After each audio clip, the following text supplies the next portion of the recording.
Does it weigh on, who does it weigh more on as the heritage part of it? Like, is it your brother or your mom?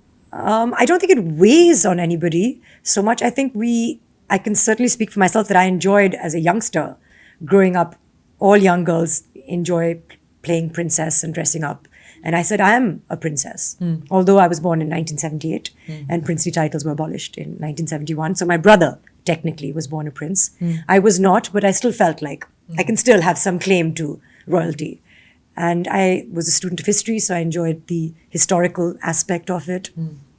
And then seeing it, develop and evolve into modern India. And then what happened with Bhopal and with Patodi, and seeing that evolve. And seeing my father evolve and sort of become Mr. Khan. And our houses become smaller and smaller and smaller. And all of that, just observing all of that. I thought it was interesting. And also then made me feel like, okay, nothing really stays forever.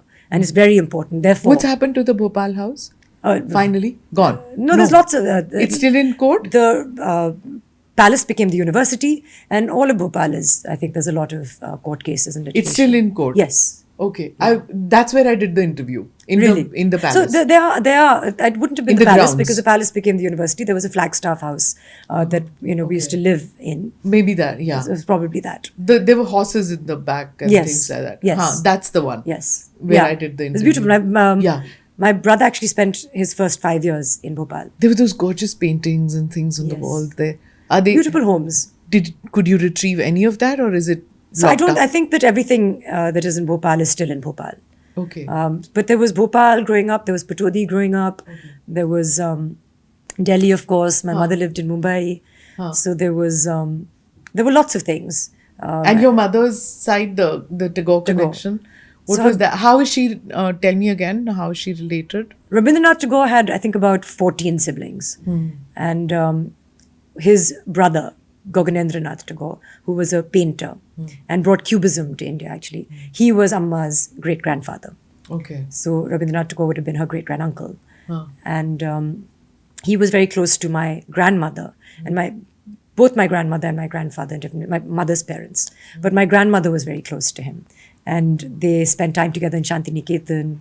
And we have some photographs of them together. And he wrote 2 poems for her, for Ira, my grandmother.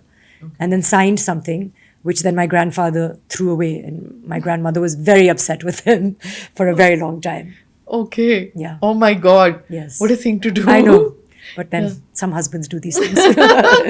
Okay. Do you speak Bengali? No. Are you going to speak to me in Bengali? No. Then I can say yes. Yes.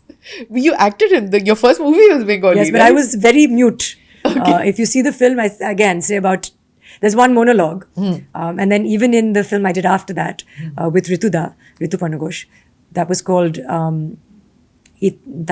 Antarmahal. Okay. And there was Jackie Shroff.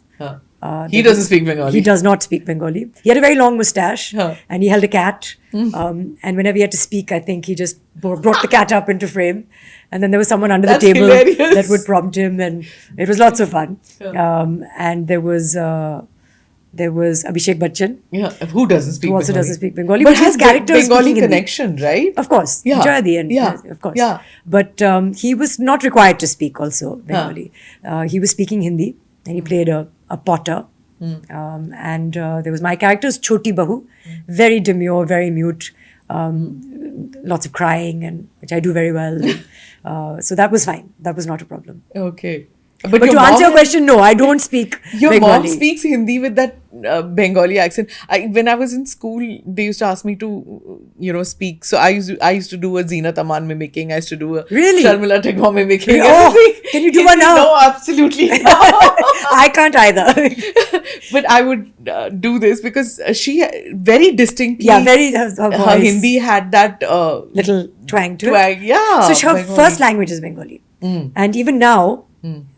2 things she only does in Bengali, which is Hisab Kitab, like her Ginoing will always be in Bengali, and loses her temper in Bengali, which she doesn't do anymore, and her doctors advised her not to because it's bad for her vocal cords. So she's not raised her voice in a very long time, but way back, probably in the days when, she didn't with you when you stepped on a sari. But she didn't. No, but she used to be a lot more passionate in those days. And that was all in Bangla. So when everyone says Bangla is such a sweet language, we're like, not really. No. No. You just have to watch a football match or go to Yeah, exactly. or go to a rally, cover Yes. a rally, political Yes. rally in Calcutta, and you know how sweet the language is. But of course, the food is amazing. Of course. Namaste, Jai Hind. You're watching ANI podcast with Smita Prakash. अगर हम उसको मस्जिद कहेंगे तो फिर विवाद होगा। The issue is टूटा है क्या भारत? 400 पार का मतलब ये है कि संविधान खतरे में है। क्या हम लोग ये निर्देश देते हैं कि फला को गिरफ्तार करके जेल डाल दें? वही तो कह रहे हैं सब। ये बेबुनियाद निराधार आरोप। सच्चा सुनना चाहो देखो स्मिता प्रकाश ANI, it does not lie.